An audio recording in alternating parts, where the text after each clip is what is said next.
Welcome বন্ধুরা।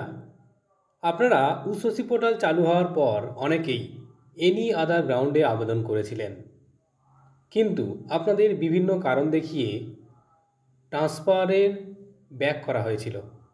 অর্থাৎ আপনার পছন্দের স্কুল থাকা সত্ত্বেও আপনাকে ট্রান্সফার দেওয়া হয়নি।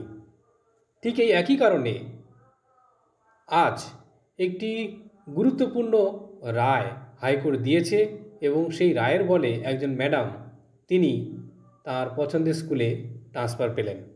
কিভাবে? প্রথমে মহামান্য ডিভিশন বেঞ্চের নির্দেশ অনুযায়ী স্কুল সার্ভিস কমিশনের ট্রান্সফার রেকমেন্ডেশনে নিজের পছন্দের স্কুল পেলেন শিক্ষিকা লোপামুদ্রা সরকার। কি কারণে তিনি আবেদন করেছিলেন? দূরত্ব, শিশু এবং শারীরিক অসুস্থতার কারণে এনি আদার গ্রাউন্ডে তিনি আবেদন করেছিলেন স্কুল সার্ভিস কমিশনের কাছে। কিন্তু স্কুল সার্ভিস কমিশন তার আবেদন লো র্যাঙ্ক দেখিয়ে খারিজ করেছিল।